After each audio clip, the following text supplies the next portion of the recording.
ciidanka ilaalada gaarka ah ee farmaajo oo caawa heegan galay filla Soomaaliya oo bilowday qorshayaal ka dhan farmaajo iyo dhaqdhaqaaq ciidan oo laga dareemayo magaalada Muqdisho.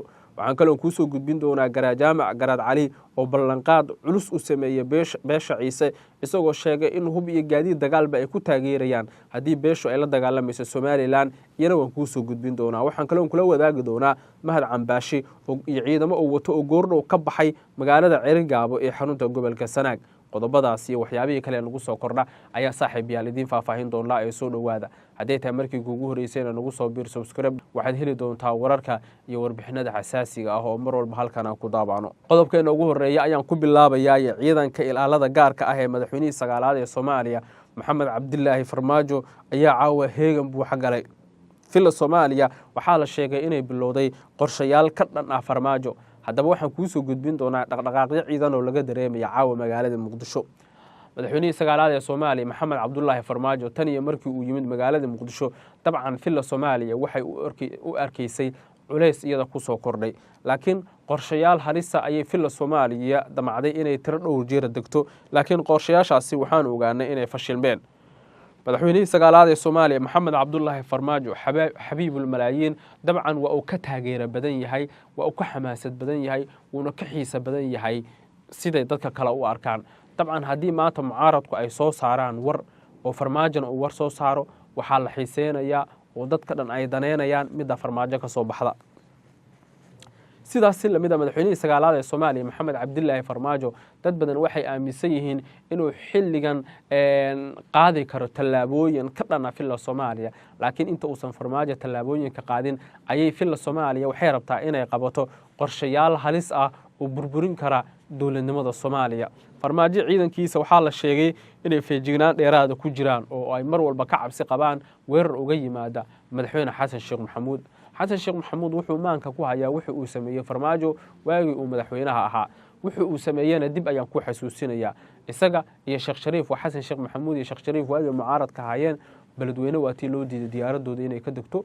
hadda koor waa tii lagu weeraray hotel Maa'ida, hadda koor waa tii lagu qashqashaaday nawaaxiga garoonka aadan cadde hotel Jazeera agtiisa. dhammaan waxyaabahaas waxaa la sheegay isagoo Xasan Sheekh Maxamuud uu xasuusan yahay wuxuu rabaa inuu weeraro madaxweynihii sagaalaad ee Soomaaliya Maxamed Cabdulaahi Farmaajo, taasoo la sheegay in laga soo horjeedo oo ay dhinacyaduna diidan yihiin. dadka arrimaha la socda waxay leeyihiin dowladda Soomaaliya waa inay qaado tallaabooyin dheeraad ah oo lagu burburinayo cid walba oo ku lug leh ficilada ka dhanka ah qarannimada Soomaaliya.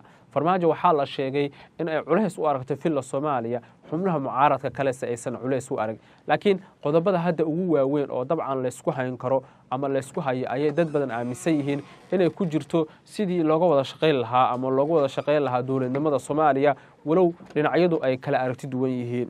in la ismucaarado dabcan waa sunno siyaasadeed, laakiin in mucaaradnimadu ay xadka ka baxdo ayay dad badan aaminsan yihiin in ay tani tahay caqabad weyn oo kasoo kabashadeeda ay adag tahay. sababtoo ah filla Soomaaliya iyo sidoo kale madaxweyne Farmaajo waa dab iyo baasiin. Xasan Sheekh Maxamuud waxaa la sheegay toddobaadka la soo dhaafay inuu damcay inuu la kulmo Farmaajo, laakiin waxyaabo badan oo lagu kala aragti duwan yahay ayaa jira, taas oo keentay in dib u gurasho la sameeyo. hadda dhaqdhaqaaqyada halkaasi ka jira ayay dad badan aaminsan yihiin inay xiisadda uga sii dari karaan haddii aan la helin xal degdegana. dadku waxay aaminsan yihiin in dhinacyadu ay gacmaha iskula tegi karaan oo ay xaaladdu faraha ka bixi karto. 48 saac ee la soo dhaafay si weyn ayaa loo dareemay dhaqdhaqaaqyada ciidan ee laga dareemayo nawaaxiga guriga Farmaajo iyo sidoo kale aaga deegaanada hoos yimaada, halkaasoo la sheegay in dhinacyadu ay iska sameynayaan dhaqdhaqaaq ciidan sida ay tilmaamayaan macluumaadka iyo wararkaan helayno. dhowrkii saac la soo dhaafay sidaas oo kale dowladda federaalka ah ee Soomaaliya waxaa la sheegay inay ciidamo dul dhigtay guriga uu Farmaajo ka degan yahay nawaaxiga garoonka aadan cadde, walow markii dambe si hoose arrintaasi loo xaliyay. laakiin haddii aad eegtid sida ay wax u socdaan bilo ilaa dhammaad waxaa ku muuqanaya in dhinacyadu ay qaadayaan tallaabooyin aan la mahdin oo xaaladda dab kale ku sii shidaya. walow 48 saac la soo dhaafay waan ay wadeen xubno mucaarad ah lagu guuleystay inaan la weerarin guriga Farmaajo. Farmaajo dabcan shacabka marka la eego xaqiiqada markaan ka hadalno waa uu ka saameyn badan yahay Xasan Sheekh Maxamuud iyo sidoo kale xubnaha mucaaradka, waana tan keenaysa in Farmaajo loo arko inuu yahay ninka hadda ugu saameynta badan shacbiyan marka laga hadlayo, taas oo la sheegay in ay ku sii riixi doonto dad badan oo inay arkaan iyada oo farmaajo si buuxda loo taageerayo weliba doorashadiisana la filan karo in kaambeenadiisu ay noqdaan kuwo aan caadi ahayn oo saameyntiisa leh. isku soo wada duub oo mucaaradka ee farmaajo way isdiidan yihiin, farmaajo iyo sidoo kale xasan sheekh maxamuudna way isdiidan yihiin, laakiin dad badan waxay aaminsan yihiin in farmaajo gooni u daaqiisu ay u roon tahay sababtoo ah hadda siday wax ku socdaan dad badan ayaa waxay aaminsan yihiin in ay xaaladda uga sii dari karto oo ay tegi karto meel aan waxba laga qaban karin. daawadayaal waynu eegi doonaa dhaqdhaqaaqyada socda sidii wax isku bedelaan iyo sidoo kale wararkii ugu dambeeyeyba waxaan idinkugu soo gudbin doonaa wararkeena dambe haddii allaha awoodda leh uu raalli ka noqdo. qodobadeena kale ayaanu eegaynaa markana daawadayaal waxaan fiirinayaa qodobadeena kale ee muhiimka ah dhinacaas iyo gobolka sool. garajaamac garad cali oo ah garaadka guud ee beelaha dhulbahante ayaa la soo warinayaa inuu ballanqaad culus oo weyn u sameeyey beesha la yidhaahdo ciise. dabcan beesha ciise ee degta gobolka awdal gaar ahaana saylac lugahaye iyo ceelgaal ayaa la soo warinayaa inay markan cadaadis inaba aan caadi ahayn ay kala kulmayaan Somaliland.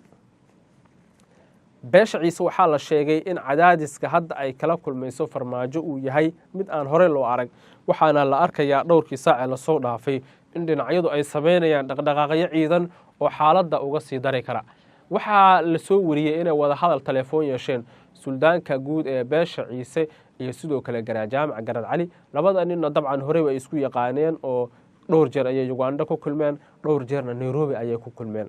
waxaa la soo warinayaa marka in wada hadalkoodu uu qaatay dhowr saacadood isla markaana beesha ciise ballanqaadyo culculus loo sameeyey. beesha ciise waxyaabaha dabcan loo ballanqaaday waxa ugu waaweyn sidii hadda xuquuqu tilmaamayaan in beesha ciise laga garab siiyo sidii ay u difaacan lahayd deegaanadooda, hub lagu taageeri lahaa, khubaro military oo maamulka waqooyi bari ah ay u tegi lahaayeen magaalada Saylac. sidaas si lamida in Saylac ay tagaan saraakiisha aan soo carabaabay Somaliland waa ay ka soo horjeedaa, taasoo la sheegay inay xaaladda dab kale ku sii shidayso. laakiin markaad eegtid wararkii ugu dambeeyey sidii wax isku bedelayaan iyo xaaladdu siday tahay, dad badan waxa ay markan hago tusaaleynayaan in beesha ciise iyo sidoo kale maamulka la yiraahdo waqooyi bari ay isqaadan karaan sababtoo ah labadooduba afkaarta kaliya oo ay ka siman yihiin ayaa waxa ay tahay in ay la dagaalamaan Somaliland. si walbaba ha ahaatee xaaladaha ka jira gobolka sool ilaa gobolka sanaag ayaa dad badan aaminsan yihiin inay xaaladda uga dari karaan, walow Somaliland hadda cadaadis lagu saari karo inay la dagaalanto beesha ciise ama inay la dagaalanto beesha dhulbahante, taas oo la sheegay Somaliland inaysan xilligan xamili karin. waxaa sidaas si lamida Somaliland lagu eedeyn doonaa haddii ay weerar ku qaadaan magaalada Saylac iyo deegaanada kale hoos yimaada inay carqaladeynayaan nabadda iyo xasiloonida, taasoo la sheegay in ay tahay waxa kaliya oo markan dhinacyada u furan inay qaadaan tallaabo kale oo ka dhan ah Somaliland. garajaamac garad cali ballanqaadkan uu sameeyey ayay dad badan aaminsan yihiin in laga soo dhalaali karo haddii beesha ciise ay u baahato garab, laakiin haddaysan beesha ciise garab u baahan dad badan waxay aaminsan yihiin inay xaaladdu noqon doonto hal bacaad lagu lisay oo aysan waxba suurta geli doonin. sidaas si lamida toddobaadkii lasoo dhaafay sidaan oo kale waxaa jiray dhaqdhaqaaqyo laga dareemay bariga gobolka sanaag, taasi oo la sheegay in xiisadaha halkaa ka taagan ay ahaayeen kuwo dab ku sii shiday xaaladda uu awalba aan caga badan ku taagneyn. waan eegi doonaa wixii ku soo kordhay qodobkeena ugu dambeeyana mahad cambaashe cali oo ah sargaal sare oo ka tirsan militariga Somaliland beelhaanse ka soo jeedo dhulbahante ayaa la soo warinaya inuu goordhow ka baxay magaalada Ceergaabo. sababta ugu weyn oo Ceergaabo uga baxayna ilaa hadda lama oga, laakiin maalmihii la soo dhaafay waxaa jiray khilaaf u dhaxeeyay Somaliland iyo mahad cambaashe. arrimaha tasiilaadka, hubka, raashinka, shidaalka, gunooyinka ciidamadu ay helaan, mushaarkarin isaga loo sameeyo, darajadiisa oo la qaado, waxyaabahaas ayaa la isku khilaafay sidee dad badan aaminsan yihiin mahad cambaashe iyo Somaliland markan waa ay kala dhinteen.